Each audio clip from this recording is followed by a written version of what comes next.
this video, we're going to talk about the 5 main causes for your Google local service ads to not show. So I'm making an assumption here that you've set up the account, you've tried to run the ads, and you're noticing in your reporting that there are 0 impressions. So it's not showing up. We're going to get to the bottom of it here in this video.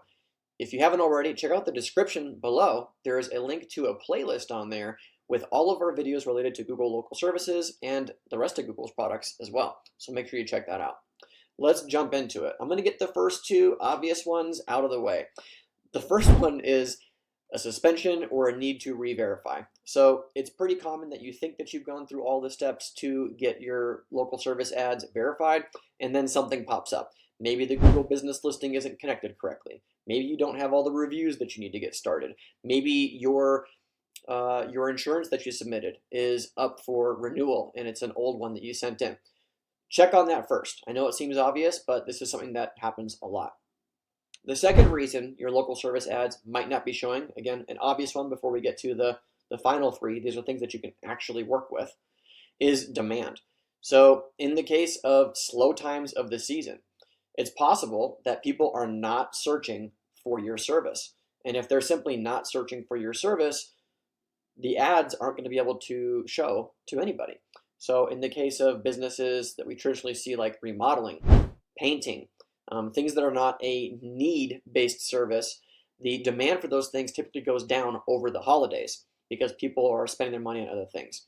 All right, so that's one example of demand not being there. These ads cannot overcome a lack of demand.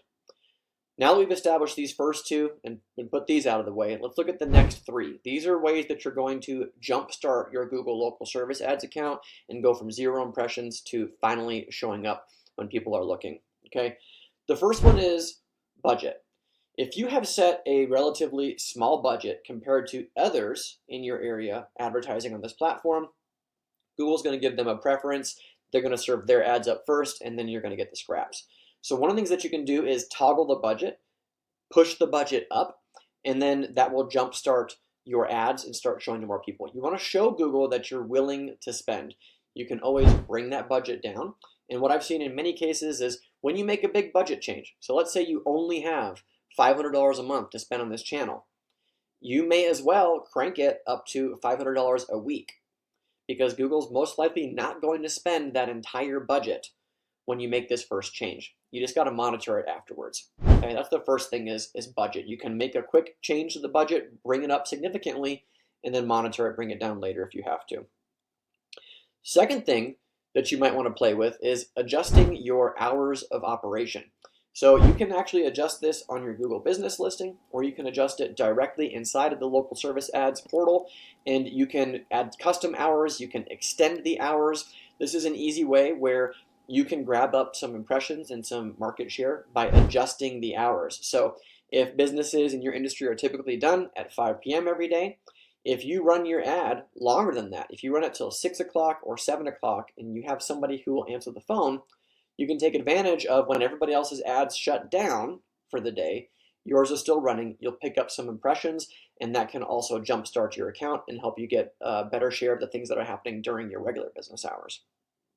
The third thing is service area. So we find this a lot with businesses that are operating in rural areas where you need to open the service area up more in order to get the volume that you require and start showing your ad. So sometimes we see it where in a different circumstance where a newer business is entering the arena in a larger metropolitan area with well-established players, and they're trying to compete in the exact same service area as everybody else. An advantage that you can find early on is to select a service area that you are willing to service, but that is outside of the heaviest competition. So you can jumpstart your account by getting some leads in an area that's outside of where your competition is commonly showing up, nail it, get reviews there, and then you'll start getting served up more ads in the more competitive areas, right? So if you're in a rural area, you want to expand it more. If you're in a heavy metro or you're a newer player, you might have to toggle and open up your service area to get some traction on your account. Once you get the traction on your account, you can bring your service areas in and focus on the places where you most want to serve. You just got to get Google to notice that when they send you a lead, you are answering the phone, you're servicing the client, and you're getting reviews from those clients. Then it will start to push more traffic, more impressions your way. This is how you jumpstart it. These 5 things you got to look at to make sure you're doing everything that you should be to give Google the best opportunity to send you qualified leads. So if you got questions about this, comment below. Happy to answer those things. If you would just like somebody to handle this type of thing for you and not have to think about it, book a call with us at digitalharvest.io. There's also links in the description for you to get on my calendar and chat with me about how we can take this over for you, optimize it, and help your business grow through Google local service ads and other products. I appreciate you for watching this video. I'll catch you in the next one. Bye for now. Thanks so much for watching my video. If you like this one, you'll love some of the other videos we have posted here on our channel that help blue-collar business owners get more out of their digital marketing. So make sure to hit that subscribe button, check out the other videos. If you got questions or comments, post them below. I look forward to catching you on the next video. Bye for now.